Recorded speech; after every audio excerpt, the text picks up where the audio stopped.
Hello everyone, welcome to Melvano app. Today we are going to learn about distance of a point from a line. ये बच्चों खुद में एक important topic कहो या important formula कहो, बहुत इंपॉर्टेंट है और यूज़ भी बहुत जगह होने वाला है। ठीक है, आने वाली जो कोऑर्डिनेट ज्योमेट्री है उसमें पूरी में लगभग ये यूज़ होता ही रहेगा। तो एक लाइन की एक पॉइंट से हमें डिस्टेंस देखनी है। तो मान लीजिए पॉइंट मैं इसका डिराइव करके दिखा रहा हूँ। तो मान लीजिए लाइन है हमारी ax plus b y plus c equal to 0। Okay, और ये कोई पॉइंट है लेट से P x1 कोमा y1 और इससे हमने इस पर परपेंडिकुलर ड्रॉप की है। तो हमें क्या करना है, ये बताना है हमें इसकी डिस्टेंस, ये d कितनी होगी, ये d हमें यहाँ पर बतानी है। ठीक है, इस पॉइंट को मैं मान लेता हूँ लेट से a पॉइंट मान सकते हैं इसको। Very good. अब थोड़ा थोड़ा मेरे साथ कनेक्ट करने की कोशिश करना। मैं मान लेता हूँ कि इस AP का स्लोप, ये मान लिया एक्स एक्सिस है, एक्स एक्सिस से पैरेलल एक लाइन है, ये एंगल बना रही है लेट से थीटा। तो AP का स्लोप कितना लिखोगे, tan थीटा। क्या लिखोगे, tan थीटा। तो मैं यहां से स्लोप लिख देता हूं, इसका स्लोप कितना आ गया, tan थीटा। ये मैं AP का स्लोप लिख रहा हूं। क्लियर है यहां तक। दूसरे तरीके से सोचो, इसका स्लोप कितना है, m1 बोल दो इसको, लाइन का स्लोप। तो माइनस एक्स का कोफिशिएंट अपॉन वाई का कोफिशिएंट, ये होगा इस लाइन का स्लोप। तो अगर मेरे को पता है कि AP और ये लाइन परपेंडिकुलर है तो हम बोल सकते हैं कि slope of AP into m1 जो होगा वो -1 होगा। तो स्लोप ऑफ AP कितना बन जाएगा यहाँ से, -1 अपॉन m1। तो ये बनेगा -1 upon -a/b, minus minus cancel, तो ये b/a बन गया। तो इसका मतलब इस स्लोप को मैं b/a भी लिख सकता हूँ। तो यहाँ से हमारे पास आ गया बच्चों tan theta equals to b/a। इस इंफॉर्मेशन को ऐसे कैसे ही रहने देंगे अभी, क्योंकि ये यूज़ होने वाली है। ठीक है, ये इतना बन गया हमारे पास tan theta equals to b/a। I hope यहाँ तक कोई दिक्कत नहीं होनी चाहिए। ठीक, चलिए अब यहाँ पर मैं पोलर फॉर्म लगाने, पैरामेट्रिक फॉर्म पढ़ी थी हमने, पहला पैरामेट्रिक फॉर्म, लाइन की पैरामेट्रिक फॉर्म। तो उसके लिए हम क्या करेंगे, यहाँ पर देखिए, इस चीज को मैं इधर शिफ्ट कर देता हूं पहले, ये यहां आ गया, ये यहां आ गया। तो इसके बाद हम क्या करेंगे, देखो इसके बाद क्या करेंगे, यहां पर देखिए ये x1 है, इस पॉइंट को मैं मान लेता हूं लेट से x कोमा y मान लो, या h कोमा k मान लो, h कोमा k, ये मान लिया हमने पॉइंट A। क्लियर है यहां तक।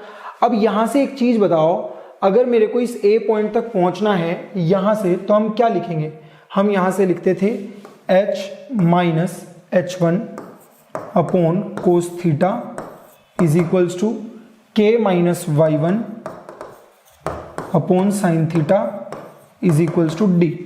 यही तो लिखते थे पैरामेट्रिक में। कितना यूनिट चल रहे हैं हम, d यूनिट्स। ठीक है, तो ये d हमें यहाँ पर निकालना है। तो हम यहाँ से क्या लिख देंगे, h इज इक्वल्स टू, या इसको देखो, अगर इसको और इन दोनों को लूँ अगर मैं, तो h इज इक्वल्स टू क्या हो जाएगा, h1 plus d cos theta, और k इक्वल्स टू क्या आ जाएगा, y1। This is not h1, this is x1, I am sorry, this is x1, और यहाँ पर ये आ जाएगा हमारा x1, यह आएगा y1 plus d sign theta. ये आ गए मेरे पास h और x। अब जरा ध्यान से देखो, जो ये पॉइंट A है इसी के तो कोऑर्डिनेट है h कोमा k। ये पॉइंट A मेरा इस लाइन पर लाई कर रहा है। अगर ये पॉइंट इस लाइन पर लाई कर रहा है तो ये मतलब इस लाइन को सेटिस्फाई करेगा। तो h कोमा k मैं इसमें पुट कर सकता हूँ। तो A की जगह h पुट कर देंगे, x की जगह h पुट कर देंगे और y की जगह k पुट कर देंगे।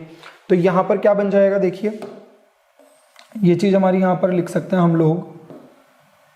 इसको कैसे लिखा जा सकता है, देखिए जरा, इसको थोड़ा सा हल्का सा इधर शिफ्ट कर लेंगे और इधर बना देता हूं मैं ये लाइन। देखो a इंटू एक्स की जगह क्या रखोगे, x1 plus D cos theta रख सकते हैं, x1 plus D cos theta plus b into Y की जगह क्या रखेंगे, ये k, y1 plus D sine theta, y1 plus D sine theta, और plus c is equals to 0। Clear है यहाँ तक। d वाली टर्म्स को एक साथ लिख लो, तो d के साथ क्या क्या आएगा, a cos theta plus b sine theta is equals to, बाकी को उधर ले जाओ। तो क्या बनेगा ax1, तो उधर जाएगा तो माइनस ax1, फिर इधर प्लस by1 उधर जाएगा तो माइनस by1, और ये प्लस c उधर जाएगा तो माइनस c। ये बन गया यहाँ से। तो हम d क्या लिख सकते हैं, d is equals to minus ax1 plus by1 plus c1 plus c upon ये a cos theta plus b sine theta denominator में जाएगा, तो यहाँ से लिख देंगे a cos theta plus b sine theta. ये बन गया यहाँ से हमारे पास। ओके, अब हमें इसी के साथ खेलना है, अब इसी को देखना है कि यहाँ पर क्या होने वाला है। ठीक है, तो मैं इसको इरेज कर दे रहा हूँ यहाँ से। ठीक है, देखिए अब यहाँ से क्या बन जाएगा ये, तो d इज इक्वल्स टू बन जाएगा minus ax1 plus by1 plus c upon a into, ध्यान दो टेन थीटा कितना है हमारा b बाय a, तो tan theta b by a है, इसका मतलब अगर ये एंगल आपका थीटा है, ये b होगा ये a होगा, परपेंडिकुलर अपॉन बेस, तो ये कितनी हो जाएगी root over a square plus b square. तो कोस थीटा क्या होगा a upon root a square plus b square, तो यहाँ पर लिख देंगे a upon root a square plus b square plus b into sine theta. Sine theta क्या होगा perpendicular upon hypotenuse, perpendicular is b और hypotenuse is root a square plus b square. तो यहाँ से आप ध्यान से देखो तो ये बन जाएगा minus ax1 plus by1 plus c upon, ये देखो a square plus b square upon root a square plus b square, तो क्या बचेगा root a square plus b square. अब क्योंकि डिस्टेंस तो हमेशा कैसी होती है पॉजिटिव, क्योंकि डिस्टेंस हमेशा पॉजिटिव होती है, इसलिए यहाँ पर एक मॉड्यूलस का साइन लगा दिया। ठीक है, तो ये तो हुआ बच्चों इसका डेरिवेशन इतना खतरनाक सा। ठीक है, बहुत ईजी है, डिफिकल्ट नहीं है।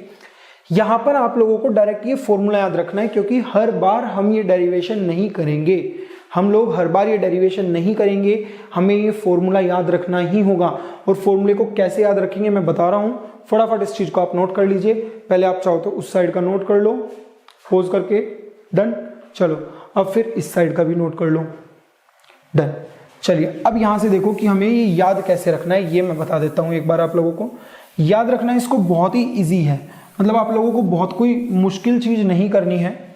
जैसे मान लीजिए सपोज ये लाइन है हमारी, और इससे आप ये परपेंडिकुलर डिस्टेंस हमें बतानी है, ये हमारा x1 y1 और ये हो गया ax plus by plus c, यही तो है। तो डिस्टेंस निकालने के लिए क्या करो, मॉड्यूलस लगाओ, इस पॉइंट को लाइन में पुट कर दो, पुट कर दिया तो बन गया ax1 by1 और c, और रूट ओवर x के कोफिशिएंट का स्क्वायर प्लस y के कोफिशिएंट का स्क्वायर, ये बन गया यहाँ से हमारा डिस्टेंस का फॉर्मूला, बस खत्म। ये चीज़ हमें इतनी सी याद रखनी है, और उसके लिए मैंने आपको दिखा दिया कि ये फॉर्मूला कहाँ से आया है। ओके, नेक्स्ट एक एग्जांपल देख लेते हैं इस फॉर्मूले पर। क्या बोल रहे हैं, if p is the length of perpendicular from origin to line this, ये लाइन है, इस पर ओरिजिन से ये परपेंडिकुलर डाल दी, बोल रहे हैं इसकी लेंथ जो है वो p है। इसकी लेंथ कितनी दे रहे हैं, p दे रहे हैं। लाइन की इक्वेशन क्या है, x upon a plus y upon b is equals to 1। ठीक है, then prove that this relation, ये हमें प्रूव करना है। चाहे तो आप इसको ऐसे लिख लो, मतलब इस पूरी इक्वेशन में a b मल्टीप्लाई कर दो, या तो ऐसे भी कर सकते हो, कोई दिक्कत नहीं है। इस चीज को मैं -1 इक्वल टू 0 लिख सकता हूँ, यहाँ पे -1 इक्वल टू 0, 1 को हम इधर लेकर आ गए, या तो आप ऐसे कर लो, या डायरेक्ट आप इसमें 0 0 पुट कर दो। तो डिस्टेंस कितनी दी हुई है आपको p, तो p क्या हो जाएगा मॉड्यूलस ऑफ 0 0, इसमें पुट करोगे तो क्या बनेगा 0 plus 0 -1 upon root over, x का कोफिशिएंट कितना है 1 अपॉन a, तो 1 अपॉन a स्क्वायर, y का कोफिशिएंट कितना है 1 अपॉन b, तो 1 अपॉन b स्क्वायर। आप सोच रहे होंगे कि ये सब क्या है, ये सब कुछ नहीं किया हुआ है, इन्होंने लाइन को इस तरह लिख लिया, मैंने डायरेक्ट ऐसे लिख दिया। तो चाहो तो ऐसे लिख के कर लो, अगर ऐसे लिखा हुआ है तो इसमें 0 0 पुट करोगे तो 0 plus 0 minus ab upon root over x के कोफिशिएंट का स्क्वायर b स्क्वायर और y के कोफिशिएंट का स्क्वायर a स्क्वायर, ये बन गया यहाँ पे। तो ये बन जाएगा आपका ए बी अपॉन दिस। यहाँ से हम डायरेक्ट लिख सकते हैं, यहाँ से डायरेक्ट क्या मिलेगा, p is equals to 1 upon root over 1 upon a square plus 1 upon b square, ये आ गया। दोनों तरफ स्क्वायरिंग कर देंगे, दोनों तरफ स्क्वायरिंग करेंगे तो क्या मिलेगा, p square is equals to 1 upon a square plus 1 upon b square. इसको इधर ले जाओ तो 1 upon a square plus 1 upon b square को इधर ले गए और p स्क्वायर को इधर ले गए। तो यही तो प्रूव करना था, यही तो हमें प्रूव करना था। क्लियर है। तो यहाँ पर हम इस तरह से भी देख सकते हैं। यहाँ से जैसे ही आपने ये किया तो p इक्वल्स टू आपको ये मिला, दोनों तरफ वापस से स्क्वायरिंग कर दो तो p square equal to a square b square upon a square plus b square बनेगा। यहाँ से इसको रिवर्स कर दो, इसको लिख देंगे 1 अपॉन पी स्क्वायर, इसको a square plus b square upon a square b square, और इसको डिवाइड दोनों में डिस्ट्रीब्यूट कर देंगे इस तरह से। तो ये कैंसिल हो जाएगा, यहाँ से ये कैंसिल हो जाएगा, ये 1 अपॉन बी स्क्वायर, ये 1 अपॉन ए स्क्वायर और इधर 1 अपॉन पी स्क्वायर। ये प्रूव करना था हमें। क्लियर है? तो बहुत ही सिंपल सा फॉर्मूला, डिस्टेंस फॉर्मूला में करना कुछ भी नहीं है। आप लोगों को सिर्फ एक चीज करनी है, क्या करना है कि यहाँ पर हम लोगों को जो भी पॉइंट की डिस्टेंस निकालनी है उसको लाइन में पुट कर दो और divide by root over x का स्क्वायर, एक्स के कोफिशिएंट का स्क्वायर प्लस वाई के कोफिशिएंट का square. Okay, so this is all about distance of a point from a line. I hope you did follow this lecture. See you in the next one. Thank you.